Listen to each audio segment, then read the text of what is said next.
Hello.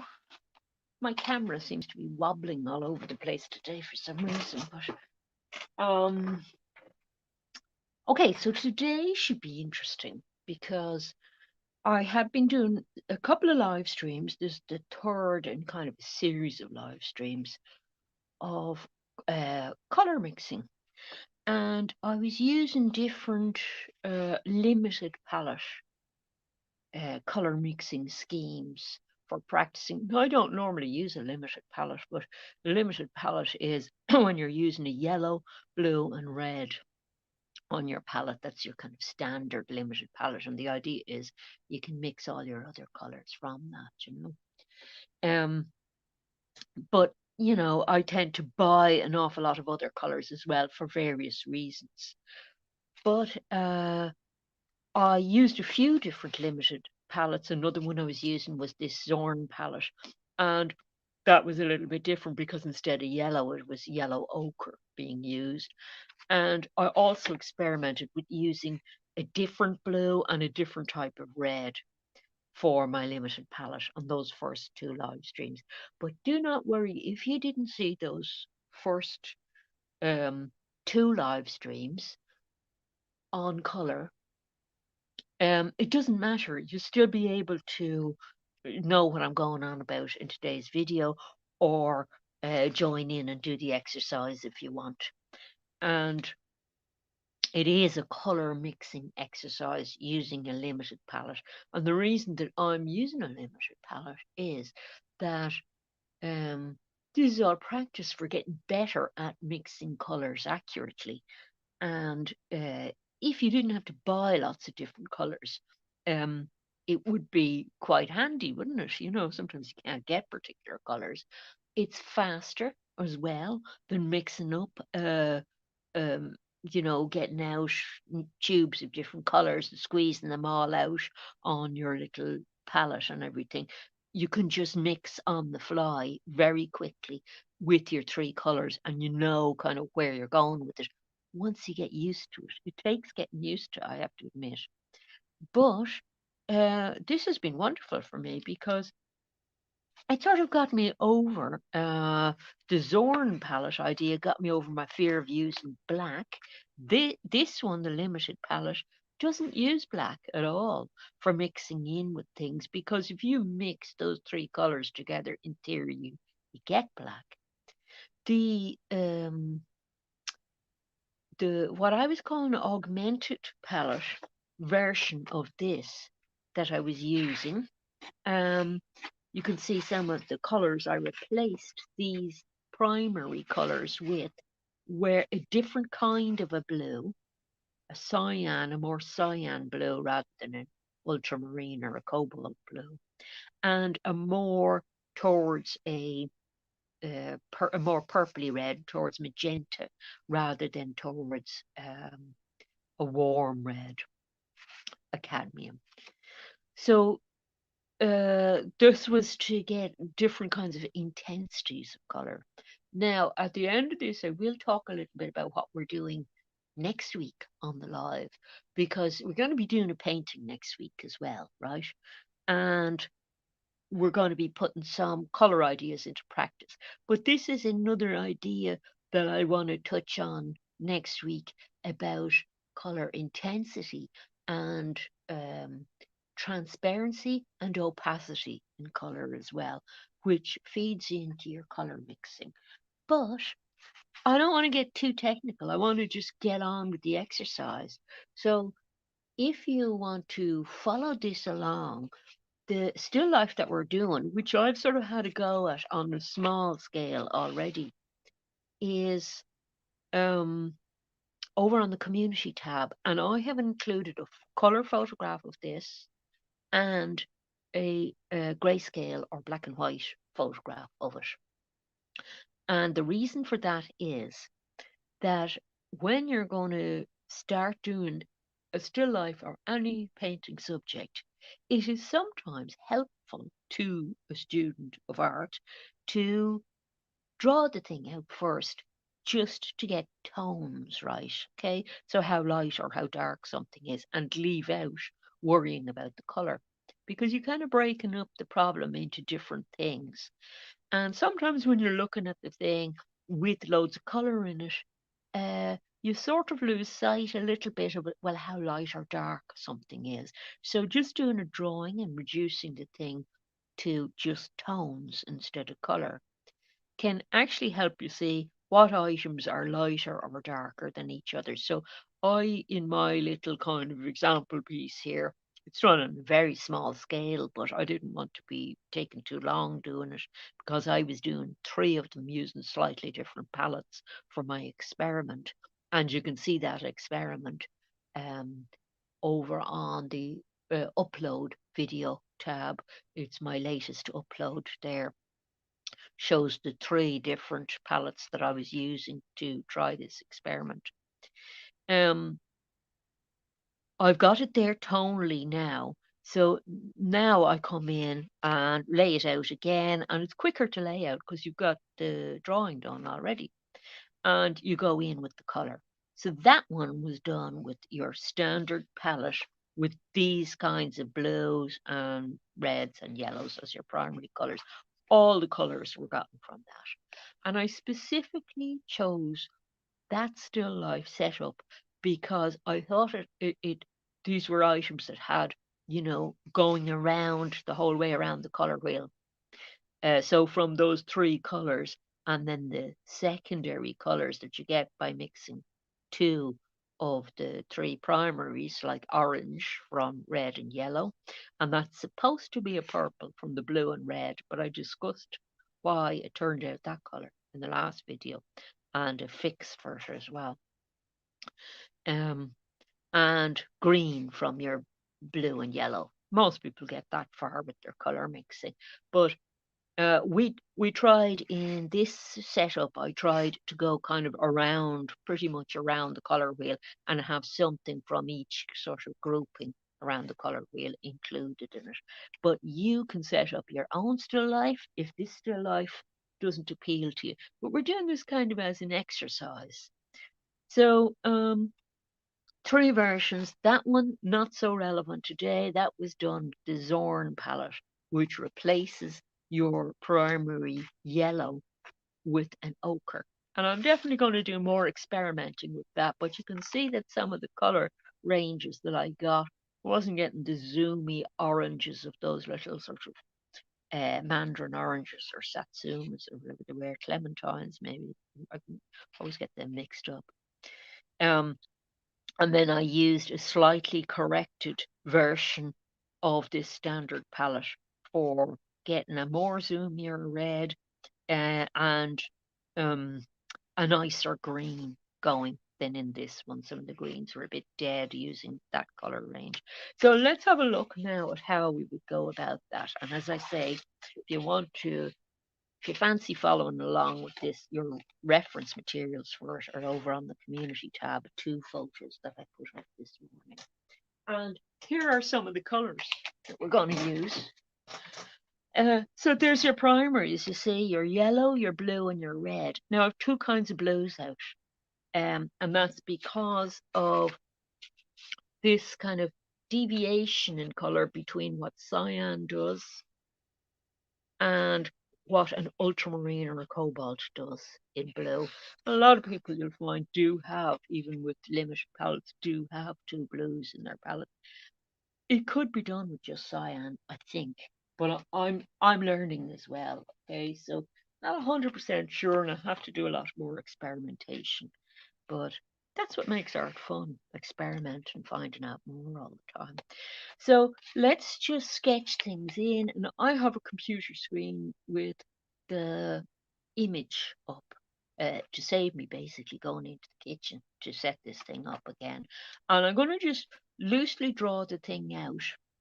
So I've already done a tonal sketch, and I would recommend doing a tonal sketch before you do your painting because it's fantastic practice for drawing, and it's solved one of the problems before you ever start painting. But it should be quicker to lay it out again if you're going to paint it on your canvas or paper or whatever you're using once you have that tonal sketch done. Uh, it's in a square format. That is mainly, to be honest with you, because my community tab, if you notice the post over there, it likes things that are square. So I'm going to try and keep with the squareness on this one. I'm not going to measure anything out. So this area of the page down here, I'll use it for mixing colors and showing colors and things. So we're going to do it roughly square. I haven't actually measured it completely square, but we'll say that's square. And today, because I've already done the drawing before, I don't care about getting the drawing absolutely perfect this time. I've only got an hour. I want to concentrate on colour, but you can take as long as you like doing the drawing. But I will say about this still life, you always have problems to solve with still life, right? Just like any other subject that you're doing. You've got a variety of objects in relationship to each other in space, okay? And these objects in my setup are on a shelf. So you need to notice about this shelf that it is lower than eye level because you're looking down at the objects and you can see the top of the book. So doesn't it make sense that if that shelf was at eye level, that you would only see the spine of the book, you wouldn't be able to see across the top of it. So that's one thing about that composition that's noticeable. The other thing that's noticeable is that that shelf is at an angle, that kind of an angle, right?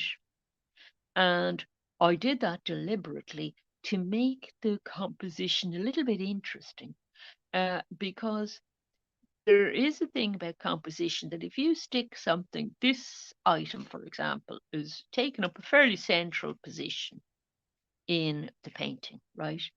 And if you stick something in the center of a painting and you don't have anything interesting going on at different angles, the painting can look very static and a little bit boring. The eye actually likes it when something is a little bit off center or something is slanted a little bit. Now, you have to be a little bit careful that your eye isn't just dragged out of the picture and the viewer finds themselves thinking about what might be outside the picture frame more than the actual objects in the picture frame. And you still want the thing to be interesting, don't you?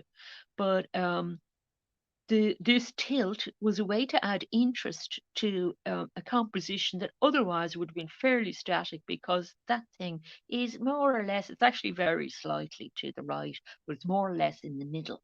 And sticking something in the middle of a composition uh, can make the composition very boring. So think of all those things you've ever seen with flower pots like this, right in the middle, and then a straight shelf behind it. You want to be quite a skilled painter to make that very interesting and be doing all sorts of interesting angles and things with um, shadows and lighting and everything to add interest to something.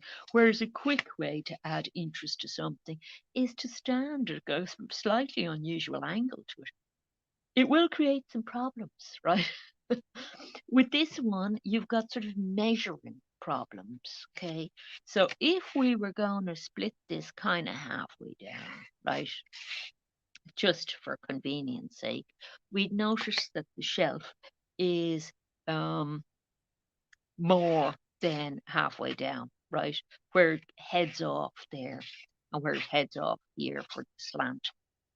That angle, I would have gotten that angle by holding a ruler or a piece of paper or something straight up to um, the photograph that I'm working from. But if I had the thing in front of me, I would hold it at arm's length uh, out to line it up with that shelf to see what angle it's at, and then look at the thing I'm holding up and say, okay, it's that angle there, and then transfer that down onto the paper to get the angle.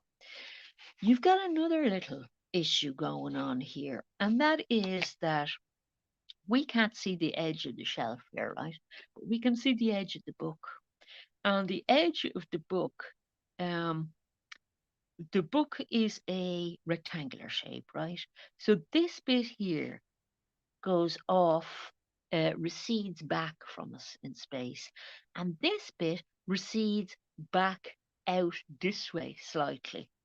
And if you were to hold up your straight ruler or your piece of paper, or better still, two pieces of paper, to this edge of the book, the spine, you would notice that I'll get another piece of paper to illustrate this. That the two lines aren't exactly parallel, and that is because there is a foreshortening effect with this thing here being wider because it's nearer, and this end of it going away from us, so it appears to be smaller. So that is actually using a 2-point perspective on that. Now, I don't want to frighten you with all that. It's only a very, very slight effect on it and won't mess up your whole painting. I didn't make it particularly difficult, but it is something to think about. And the way that that kind of works is that 2-point perspective, just to remind you, is that things are going to meet at points along what you would call a horizon line, you know.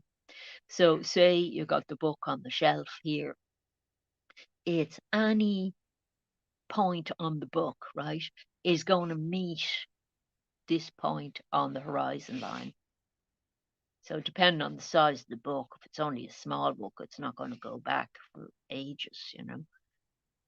There's the spine of the book there, you see. So this second line of the book also has to go back to that point. That's why there's a little tilt on it. It's just to do with the way we see, isn't it? So I don't want you to get too bogged down in that. You can just eyeball it to get an approximation of it, and it's not going to look terribly wrong if you don't do all this business, right? But just in case you were wondering about that, why my lines aren't parallel to each other, and you go into a big number about that, I don't want you to have big kind of freak out about it. So we'll say that's the first line, and the second line is not quite parallel to it. So already we have the spine of the book. So, you know, I am not carrying on this line out into an horizon line and doing the whole, drawing out the whole 2-point perspective. I'm just kind of aware of it, you know. And I'm aware that that book goes over more than halfway. Okay. So I have some of the lines in. I have a rough position for the shelf as well. You know, the shelf will have to be sort of there somewhere at the edge of the shelf, because when you think about what we've got perspective wise for the book, it's got to be somewhere in there the shelf carries on. But it's not like super important in this painting. So, you know, we get away with it. I'm actually going to move that across a little bit because this wants to be somewhere around halfway. Okay. So I just want to get main lines of color down before I start doing things, and main sort of positions before I start worrying too much. So we've got 3 oval shapes here, and there are oranges and a lemon, because I wanted to go into the yellow area of the spectrum as well.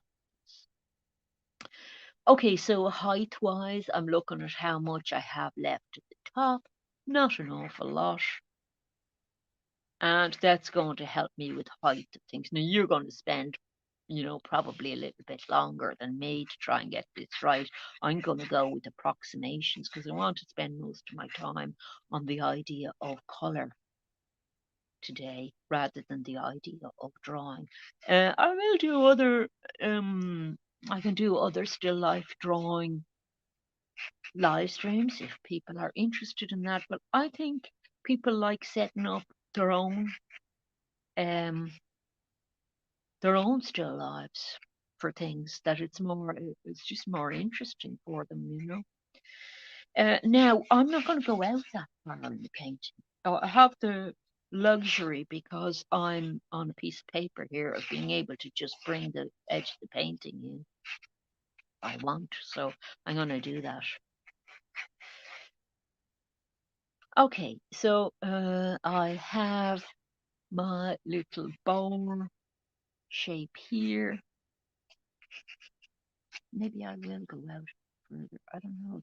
Couldn't decide about the distance here. I don't want to have it too inaccurate either because it'll throw out my color balances. The way color balances in a painting is part of your composition, really. And when you look at this red color that's up in the top left corner, that is a screamingly red color compared to some of the other colors going on. So that is a really important area of the picture, as are these areas here because of the kind of color going on in them. So your eye is going to hop around to those, and this gray object in the middle is going to function as a bit of a kind of a rest place for your eyes. So that's another thing about your composition that you need to think about.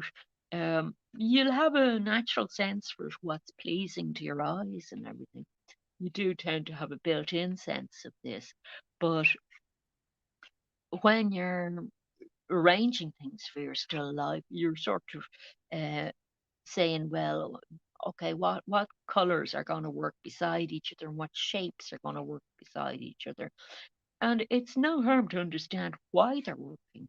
So why these are working beside each other is the color on this one is a lovely rest compared to the color, the warm yellows and oranges of these. It's a cool color, you know. And so that is, they're in different places on your color wheel. So they're not right beside each other. So it's not like a harmonious transition from one color to another. They're kind of bouncing a little bit, but in a lovely, relaxing way because the yellow and the orange is deliciously warm and everything. And then you look at the cool color beside it, and that emphasizes how nice and warm the other colors are, you know. And this color of the spine here, this book, I chose this book for its color because it's a purplish color, right? And it shows how the standard color wheel with a kind of um, a cool blue, right? As opposed to this cyan blue, which is actually more towards the green end of things. It's a warmer color. Um,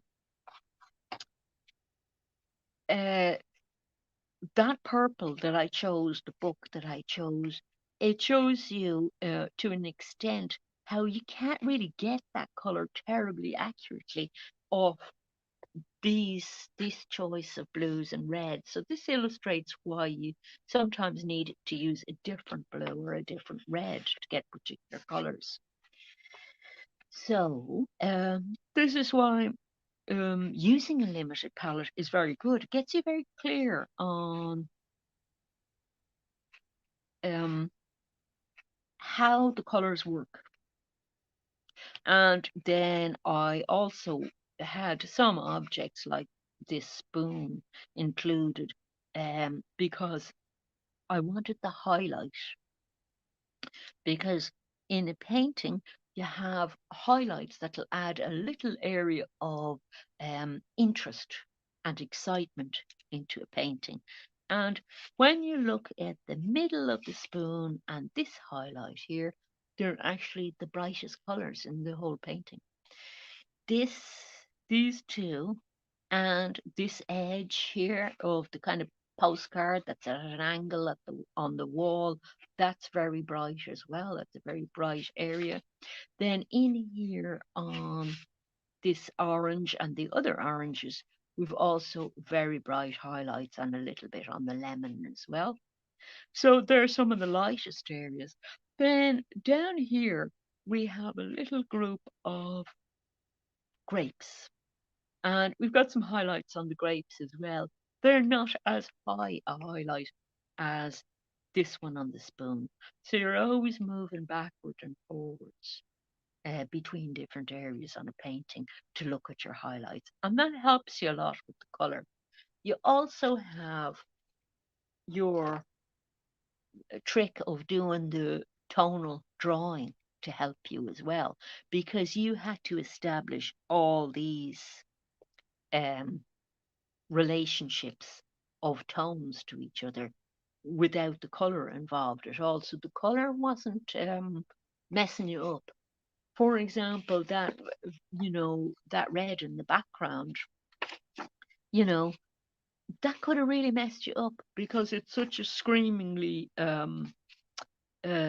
hot color, and so is the orange, that you might have said, oh, well, that has to be a lighter tone, then, doesn't it? No, it isn't necessarily. So that's the lightest, those two highlights. This up here, some of the darkest colors would be in here, this side of the jug. So this is tone that we're looking at now. And in here, the shadow in here, that's pretty dark too, isn't it? And this shadow here is pretty dark as well. So doing this, going around your composition and finding what areas are the darkest, what areas are the lightest, and say, well, what's the mid-tone between those, which would be kind of this. God, excuse. Oh, I wanted to sneeze and then it went back in. I hate that. I prefer to just have the sneeze. Say this area here, that would be a mid-tone. Or the blue on this postcard, that would be a mid-tone. So regardless of the colour, we're looking at the tones. So we're analysing this as if it's a drawing, a monotone drawing like this. And I included the black and white photo to make that a little bit easier for you, you know. So I'll just finish loosely indicating where things are. And as I say, I'm not going to knock myself out. I've painted this on a smaller scale a few times already. I'm not going to knock myself out being too precise because I want to spend most of the time on colour. But I do want to put in things like shadows because that's also a good way to talk about colour. And you see the way even on the shelf you've got, this bit of perspective. And, some of the things are at different angles. Don't be put off by the fact that these postcards and things are at slight angles. They're not really following perspective. They're just pinned on the wall at angles, you see. So stuff like the spout, I reduced them to the simplest shape to be able to put them in. So that's kind of a, semicircle shape with a little spouty shape on a little sort of a mushroomy top on it. And it's got a lump on the other side. Okay, so we're good to start. So we got our centre point first. We decided what was nearest the centre. We decided the angle of the shelf to place the shelf. We decided, the rough position of the spine of the book to place the book. We got our oranges in. So all the placement of the objects is there. So we're good to paint. Fine. And I've only got a half an hour left to paint, so this is why I didn't spend too much time on that. So let's have a big-ish brush to do this. So I did this with all the other ones, actually. I started with the wall because I thought it was a good colour to start with. Because it's a bit lighter than a mid-tone, but we can tell it's got a lot of white in it. But it's got a lot of blue in it as well, right? So I'm grabbing some of my cyan blue, which is a greenish blue. And I'm going to also grab a little bit of the red, which is a magenta rather than a cadmium red. So it's quite a purpley sort of red. And I'm mixing them up with the white. So the white isn't considered a primary color, but it is a color that adds how light or dark a color is, and also how um, how saturated the color is. So you're making the painting more tonal by doing this. And something that you can do, particularly if the thing was in front of you, you could get a little piece of paper. I have an example of the kind of thing here. This doesn't work as well if you're using it for a computer screen, because a computer screen can glow, right?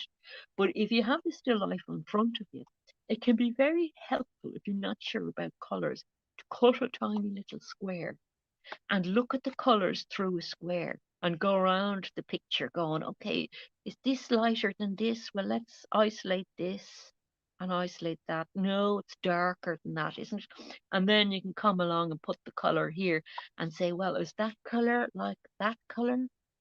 Yes, looks like it, doesn't it? So that's a way to kind of isolate one colour. And I have this kind of watered down paint to do this, just for getting coverage fairly quick. Now I have indicated a place where a shadow is there, but I'm going to paint back over it because I can put it back in a minute. And you're not normally, when you're doing this painting, you're not going to do a big detailed drawing, but you could go quite detailed in the tonal drawing that you did beforehand, because it helps you understand a lot of things about your composition. Okay, so this is the general color that I'm happy with. There might be some changes made to that later.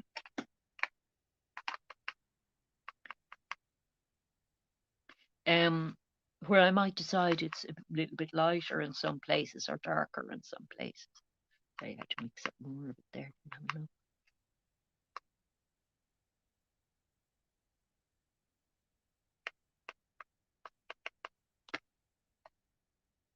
And I'm going up to the red here. And the reason I mightn't get it spot on the first go, some of the part of the reason for that is that I've got the white of the background still. And it's not until I start putting down the colours' relationships to each other that I start having a chance of getting things a little bit more exact. So you keep going back and modifying an area that maybe you've worked on already.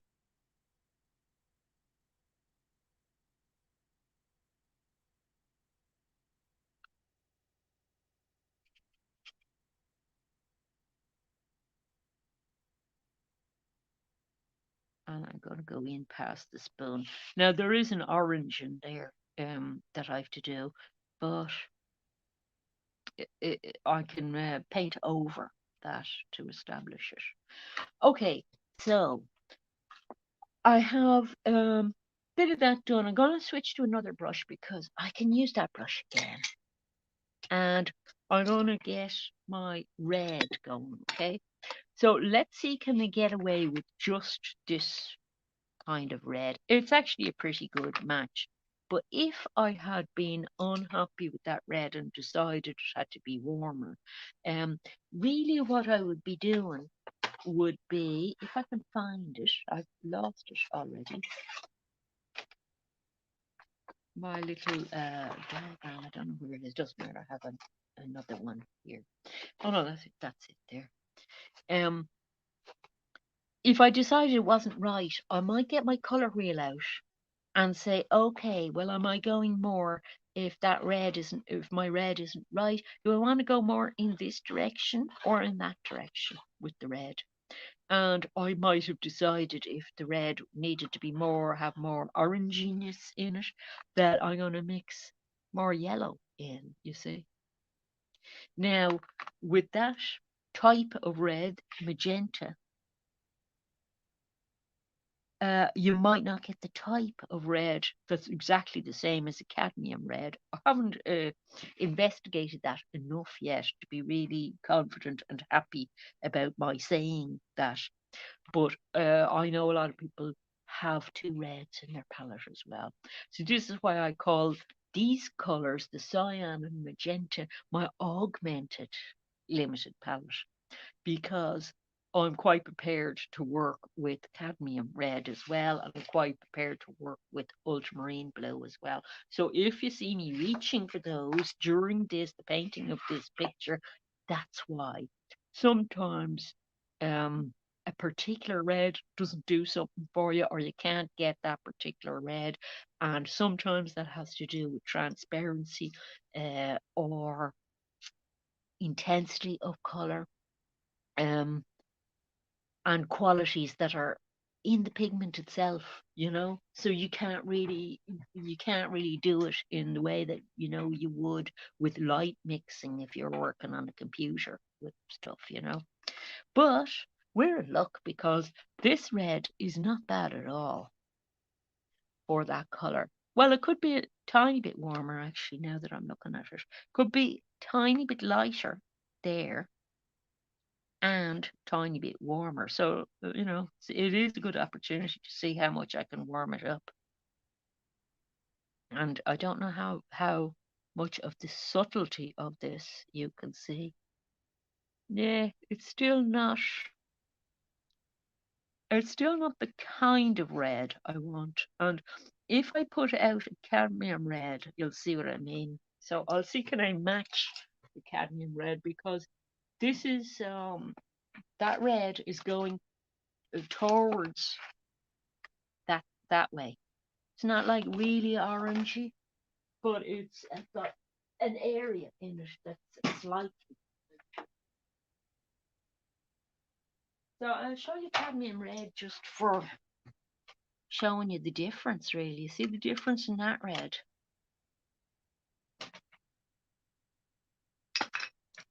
And let's see, can we get there without using that red? Let's see, can we get there with just our yellow? And we can't add blue in because it's not going that direction. It's going in the direction of this hotter red. So we're kind of getting it, you know. It's a little bit more tonal because it has white in it, and it's a bit deader a red. You know what I mean? You're not going to be able to get that hot red. But I don't want exactly that red anyway. So I want a I want a deeper red that just has a little tiny bit more warmth in it. And then I have to add white to it. Tiny bit of white to it as well. Yellow can lighten things up as well, you see. So you're not stuck with just white to lighten things up. Still feel it's a bit dark. And it is kind of a luminosity problem. That's a bit better there with the white in. It is kind of a luminosity problem, but it's not going to be, I don't want to approach anywhere near as orangey a red as that. Now, I chose that color deliberately because I knew it would create problems within the range of colors I have in this painting. It's not a hugely harmonious color. So if you look at this painting, the photo for the painting, you'll see there are a few really dominating colors in it, and the challenge in the painting is to get a harmonious painting out of that, or or lie in such a way that you make the painting harmonious. One or the other. You can have either as your choice. Now I'm going to go darker over here with my red. See the way the red is changing over there. It's also more transparent. And on next week's live stream, we're exploring that quality of paint as well, because you have to take that into account the transparency and the kind of staining power of a paint, how highly pigmented a paint is. You have to take that into account when you're painting in order to get certain effects in a painting. And we're doing it in a fun way. And if you want a little preview of that, I have a short video there of me painting water. And basically, it's that we're going to be doing. I'll provide references for that one as well because I have a little secret lake that I go to that I'm going to be painting next week, complete with lily pads and everything, you know. Okay, so we'll see how much sense this makes when a shadow goes in, right? Shadowed areas in painting help make it make sense. Okay, so I'm gonna do a shadowed area now, just to show you what I'm talking about. And I'm gonna need yet another brush because because I'm working with very different colors here. Uh, some of the staining of the colors from previous colors I don't want. For example, this color up here, I want it to have some yellow in it, but I can use a little bit of my previous color, but I don't want any of that red intruding on it. I want you to be able to see where I got the color from. Okay, so I've got that very pale mauvey mix that was left over from the wall, but I've also got some yellow going on now. And it's creating that paler color. And the same kind of color can be used for the highlights on the oranges. Okay, now it's not going to make sense until I put some bluey greens in there. So green, remember, if you refer to this again, is your yellow and blue, isn't it? And I'm still using this cyan blue, but I could have used uh, that more blue as well. You'll get a different kind of a green that way. It's much darker as well, of course, and it's not really until you light it up like that you start seeing the greenness of it. But you're killing the colour a little bit with the white as well, so you have to take that into account. The green up in that corner in the postcard isn't a very zoomy green, so we don't mind killing off the colour a little bit. And I could have done it all with just cyan if I'd wanted to. It would have turned out an okay colour.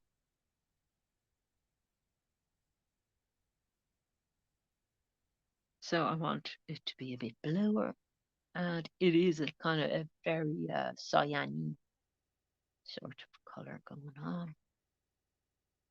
Some areas of this are a little bit watercolory looking, but it's to do with the speed that I'm going to complete it in.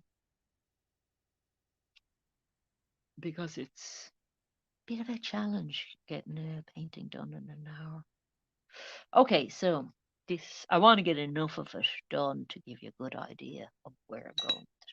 Okay, so at the moment, this looks exactly or very near the same, a bit warmer than the colour of the wall. But wait till I start getting the shadow going. So what do we do with the colour like that, a shadow? If we're not sure of the colour, well, we know that it's a darker version of the wall colour, basically, which was a blue and a red.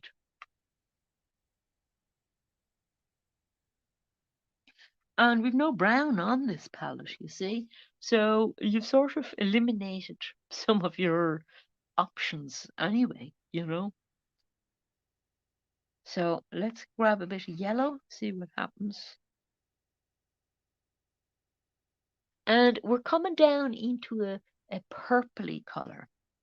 And this is where I feel that the standard palette with that kind of ultramarine blue comes into its own a little bit, because that blue with the magenta makes a better kind of a browny color, I think, than the cyan does. But at the same time, there I am adding a bit of yellow into it. So maybe there is no difference, you know? So let's see. Somebody was showing me yesterday a guy that had a very limited palette, but he had brown on his palette. And you can see how, um, unless I keep making this redder, it's not really giving me a brown. It's giving me a more purple, isn't it? So, I would normally, if I wasn't using a limited palette, I'd look at that picture and I'd go, no, I'm going to add something a bit more ochre-y in there, and I can't really get exactly what I want with this, even warming it up with the yellow, I'm getting nearer, but I'm still not really getting what I want with it. So that's where I would have my raw umber out, maybe, and there's not a whole lot in the difference in color. It's very subtle, but it's it is a mind adjustment to get used to this. But one thing I will say about this, and something that I think is a reason that it's worth persisting with, is going to make it more ready here, is that overall, when you paint the whole thing in these limited colors, it's much easier to get it to look harmonious, because you've got a mix of all your colors in the painting, if you see what I mean. Whereas if you had loads and loads of different paints out on your palette and you're using a little bit of this and a little bit of that, um, you don't necessarily have a mixture of all the same colors in every single color that you're using. So you can see how um, having a little bit of each color in every color you're using could contribute to you know, how harmonious the thing is. And in fact, the person I was talking to told me that about this trick that he'd come across, that somebody was doing, of all the mess left in your palette afterwards of paints, that if you scoop it up, like some people do with chewing gum, stick it on their bedpost. um, if you mix it all up and save it, that if you use that like you would a white as a tonal mixer in with your paints, that it makes the paints um harmonious, because it's the colors you're always using, you're mixing in with them. And I went, yeah. I sort of was going, might work. Uh, but some of these color mixing ideas, they're opening up a whole new world to me, and it's such fun. And you do need that every once in a while. You need a little jolt to your way of thinking, I think. Just going to make that a bit more blue so you can see the correct color going on there.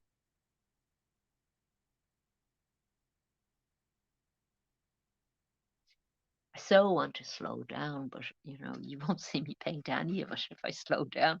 Okay, so I'm back to gonna do a little bit in the middle here and then move across and put in a nice bright blue. So we're back down to our blue-red mix, but I'm going to have more bluish for this central piece. It's a grey, but it's a very blue grey. Yeah, that's okay for a mid-tone there. So that'll be the whole mid-tone. So we'll just go all over that at the moment. There's very little care being taken with this painting. It's a shame, really, to rush through it so much in a way, but I don't mind because I got to paint it like this is my fourth time painting the same thing now at the moment because of the experiment I did. So yeah, if you want to see the short version of that experiment, um, it's only like a 4 minute long video, the short version. It's on the main tab of the channel. And not everybody likes these kind of videos because I think they're a bit technical for some people, and people just want to have fun and paint a fun subject and everything. But I think that when you actually start painting subjects like still lives and things like that, people can see the usefulness of, why you spent that time doing a whole video on color mixing and drawing out color wheels and painting them in and everything, and what the usefulness of that is, because it's not just a ornament doing that. It's a thing you're using, like, you're actually referring to this as you're painting. If you can't get a color, you're going, okay, well, where on the color wheel is that color nearest? Sorry, I lost the shape of that there. And I'm just going to put in a bit of detail while I'm here. And it's brighter over that side and warmer. And it's the warm red I want. So once you've got some mixing going on with your palette, you're okay then to start borrowing bits from different color sections. So you can see how that makes your painting more harmonious because you're borrowing colors that you're using elsewhere. So the colors are relating. That color now relates to that area over here. You see? So all the little bits of brown that are in this, I don't have to invent them from scratch. I can get them from that other area of the painting, which is great. Now, so we'll do the dark color first. We'll see how dark we can get with this color in here, because that's kind of, one of the darkest, nearest to black colors that we have. And I'm going for the ultramarine blue here just to save time and get you right down to that really dark color. And black is in paints anyway. Black happens when you mix all your primary colors. So like even the yellow is involved here in getting a very dark color. And it does look black, doesn't it? Mightn't on the palette, didn't look totally black on the palette. It's like dark brown, but makes sense in relation to the rest of the painting. And bring that down. So that's like the surprise of the day for somebody who's used to just using a tube of black, isn't it? You kind of go, oh, I didn't think I'd be able to make a black from a blue, red, and a yellow. I mean, a yellow in a black, but yes, but yes. So we're just putting in that shadow while we're here. That shape isn't 100% right, but I'm not going to worry about it.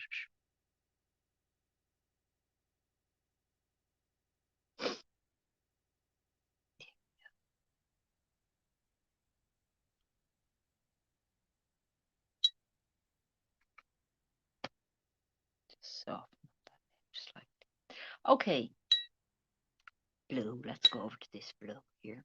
Now, when I did the first version I did of this painting, I did it with that blue, okay? Ultramarine and white. The second version, I tried to replace it with cyan and found that actually I kind of needed two blues, because that blue turns into a more over this side towards greenish blue. That blue than that, which is headed more towards the purple end of things down here on the wheel. So I actually used both blues, but I suppose, let's see, how do you make that? You can't really make the cyan bluer.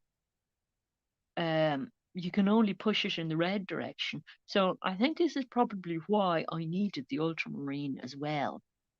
Because, I mean, how do you take the yellow out of that colour if it's a primary colour? You can't, you see. So this is why I had decided that I think you need ultramarine as well. But feel free to correct me if you are more sophisticated in colour theory than myself, because I'm just on a little colour journey here with the limited palette. But with the ultramarine, I suppose that's cyan, really. I didn't really need to take the yellow out of it. What I needed to do was um, get the cyan more like the ultramarine, which, yeah, I could do that. And to get more like the ultramarine, you're probably way ahead of me on this. Add red, you see. Let's see how near we can get it to ultramarine. I'll just put in a bit of white so you can see the colour I'm mixing. Okay, that's the cyan with red in it. I put too much, it's too purpley. Okay, versus the ultramarine. It's still very different, isn't it? I don't know if I can get that to have the same, to read the same as that blue. They're still just different no matter what I do with them. So I don't know. It's one of life's mysteries why. That definitely looks more purpley, but you see, when I come in here with cyan and add more red to it, go back and forth, try to match it, I have to put in the white to get it tonally the same. I sort of kill the luminosity of it. That's what the problem is. It's not just a color problem, it's a luminosity problem. So this is why I end up saying to myself, no, no, I need that ultramarine. Just, and there are, you find if you're doing landscapes, you end up with a lot of different blues. You end up using a lot of different blues. Okay, so there's my ultramarine up at the top. And then I'm changing to sort of my augmented palette, cyan, for the middle section.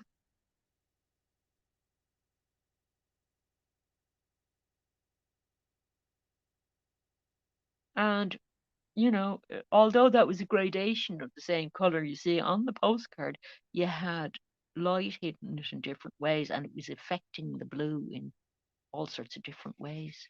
I'm going to generalize about the color there and run the color down.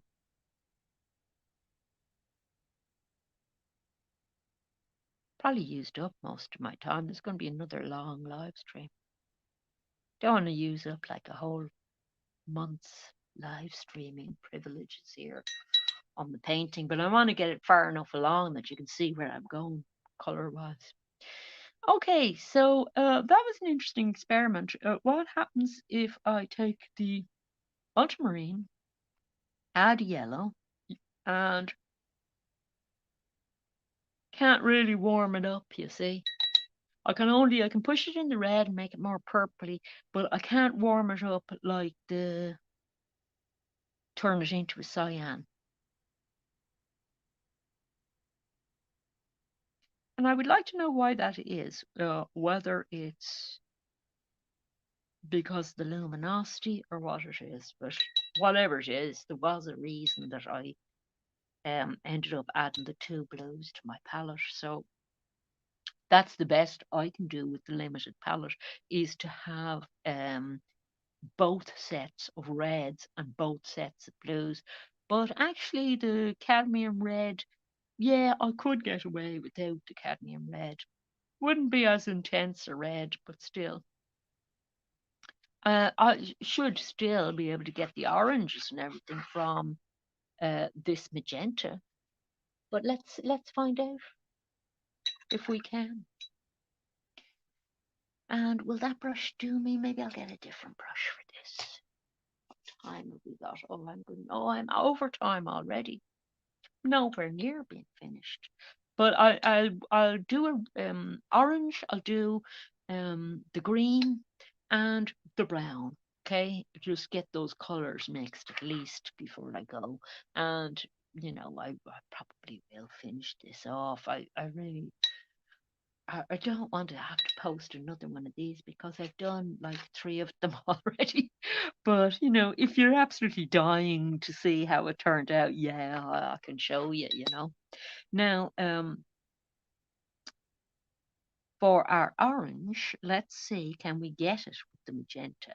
In theory, with this magenta, sorry, I'm actually out of the way for mixing here. With the magenta, if I keep adding yellow, I should still get a nice orange. And it works, it's lovely. So far, the only problems I've had color-wise have been with the blue. And that's a nice zoomy orange as well. No problems with that orange at all. And of course, with our orange, parts of the orange are redder because the shadows, yeah. And we even had an orange in here. But those darker parts, it's just a case of adding more red in those parts. Okay. And then when you come up to parts that are paler, more yellow. So those problems are easier solved. And then when you're coming up towards the highlights, white. You see, you're getting that little gradation of things going on. And then, of course, when you're going to do your lemon, it's actually, although it's a lemon, it's not really a lemon yellow you're using. It's kind of this. I didn't have a really good yellow starting yellow because my cadmium yellow was very orange, I thought. So I actually mixed lemon with cadmium for this. But our lemon is a more a cadmium color lemon than a lemon colored lemon. But for the brighter areas on it, you're just putting in white, aren't you? And when you're working with the shadows, remember you have nice shadow colors already mixed because you mixed shadow colors with blue, a red already, didn't you? And if you wanted to yellow them up with any colors, you just added a tiny bit of yellow. So you're constantly deciding, you see, whether the color is too warm or too cool. And you add more blue if it's not a cool enough color for you. It's not matching. And you see the way I have my shadow color and I'm just adding it to the orange here to get a dark shadow color. And if you have a look at this, what's really happening is that this is over in the purple side of the wheel, right? And our orange is over here. So they're on kind of opposite sides of things. And when you add the opposites together, you get lovely shadow colors that are very, they just show that lovely in-betweeny color that you get in shadows. And they're very satisfying colors, and very sort of, you say to yourself, yeah, that is the kind of color that the shadow is. And of course, in here, my shadow color, I might say, well, that's a good shadow color for the lemon because it had a lot of yellow in it, but it has to be a lot bluer for um, the shadow out here. So we're adding blue to it, and that even is still a little bit too warm. So I'm adding a cooler blue to it.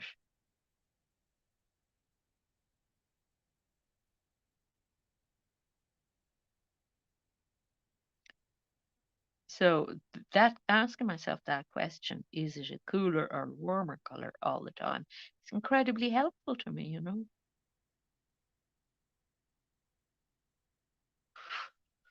Now, when we get down here, I want to clean the brush because we're trying to approach down as near as we can to a very dark, nearly black color. So we've got our blue and red and yellow, remember, is supposed to make black, but actually um, cyan has a little bit of yellow in it already. Okay, so we have a very dark color there, which is perfect for that book and pretty good for in between the oranges as well.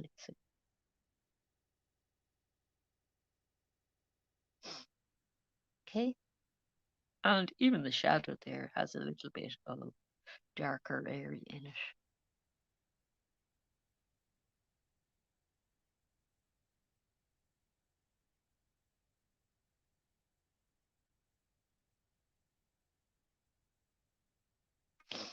So you can see how, like, when the shadow goes in, it all starts looking a bit more real.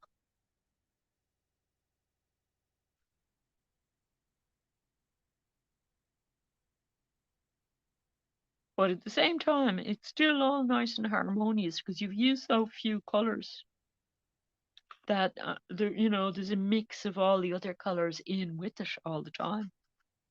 Sorry, I just want to do something while I'm over here. Change the shape of something out here and color as well. Slightly darker edge going on it. Okay, now we're might as well put in this, look, while we have our orange before orange goes dry. And that's a warmer color. So I'm asking myself warmer, cooler all the time. And that's a warmer red.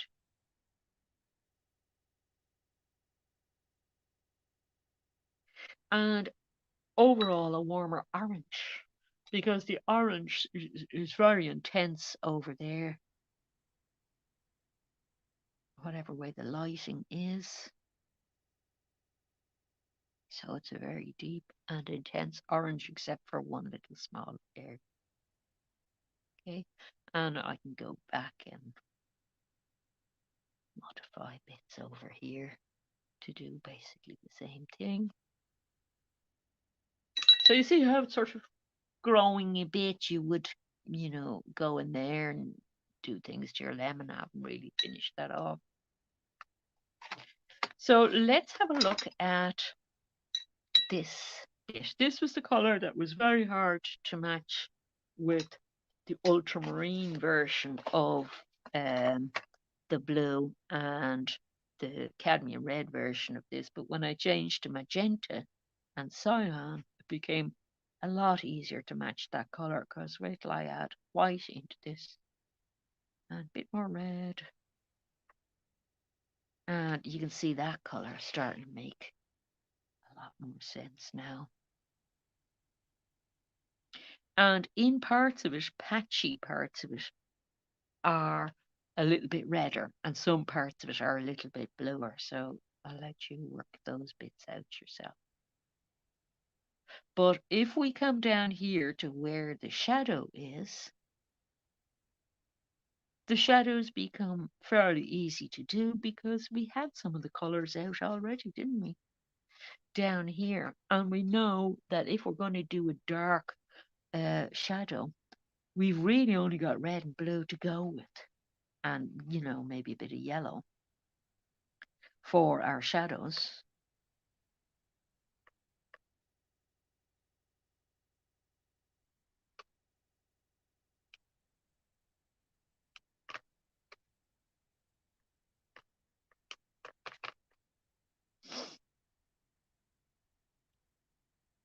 So, you know, it's not too hard to arrive at that. And the same kind of shadow color is going down under the grapes. And obviously, you will want to take the time to do things like eliminate whites on this. And you'll be spending a lot more time looking at the thing than me, because even to spot the fact that on that edge there is that the color transitions a little bit, not just to a lighter color, but to parts of it that have more blue in it as well. You know, to see those kind of subtleties and everything. It takes time. It takes a lot longer than I have here today.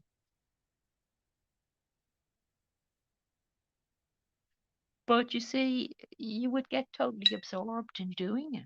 So, like, it's no time at all in other way. And, you want to do things like work in the fact that you've got a little bit of writing on that and just kind of deal with that in terms of color. Even that can add to the whole feeling of the painting, doing a tiny thing like that. And keep working around it, around the painting as you go. So I'm coming over here to this area to get some pale colors in. Excuse me, my tummy is growling. I'm not hungry.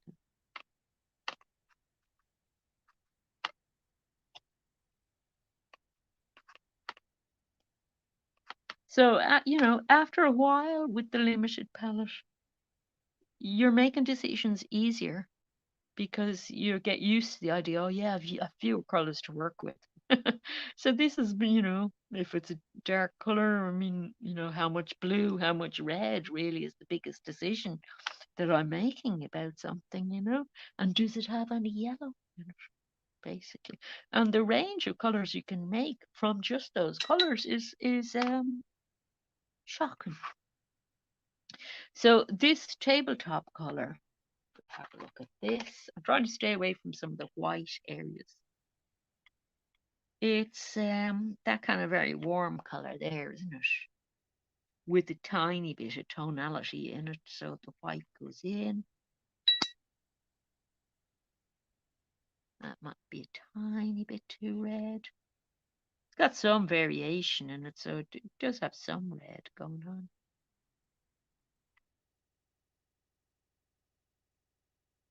And the same with this guy. This guy has some red in him, but he also has in the highlights and in the darker areas within him some blue going on. So, and I'm going quite dark into the purple for this. That's an avocado stone, if you're wondering what that thing is. That's why it has those funny dried up kind of veins on it. And even on the highlight there, it's a bluey kind of highlight that's going on. So, there's a subtlety there because you get warm against blue. And then you've got, for the shadow, you get a mixture of cool and warm together mixed in for the shadow. So, of course, it's making it more harmonious. And you're going to tweak all these colors in here to get them, a little bit more grooving, a little better than I got them. Because I'm just lashing along now.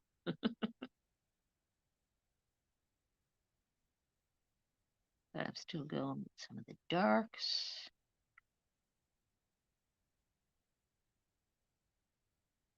And of course, you're going to go really dark on edges of things where there's no light getting in at all. Let's have a look at, I'll just bring up this up to the edge of it. We'll have a look at the greens now because we haven't really done any green. And this bowl is paler color paler version of that blue.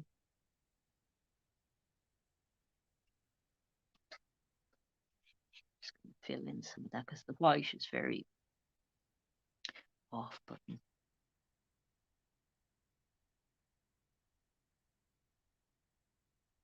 to look at, you know. You end up not being able to read anything properly. Okay, so to get our greens, yeah, yellow and blue, isn't it? But there's a couple of things going on with this because you've got a warm green going on.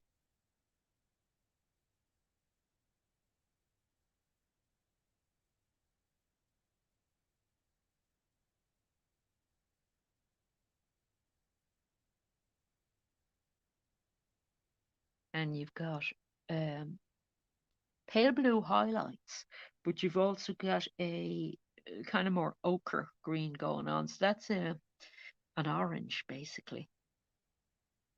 So I've still got the green on my brush when I'm doing this. I'm just getting that little darker bit going on as well.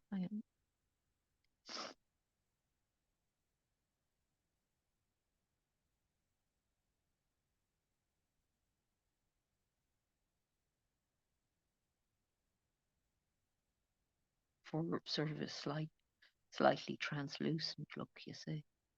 And then you're going to have like, you know, little outlines that are yeah, fairly fairly dark around a few bits, but not all of them, but some of it.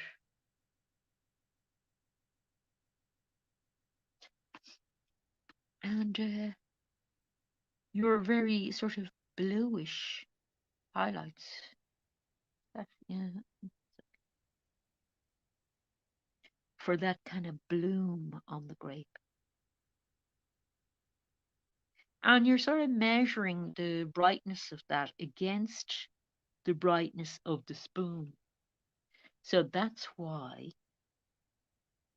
you have to keep going around the painting and filling in areas. Because you're just throwing your colors out. If you don't do that, you're always going to be reading that white, for example.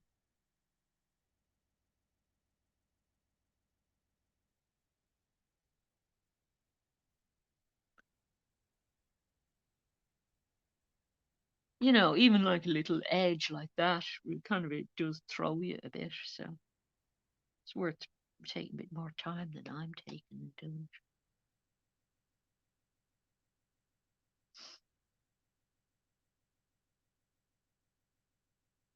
But I'll just get rid of some of it just to make it make a bit more sense. Okay, and we have another area of warm brown here where there's a kind of spice in there.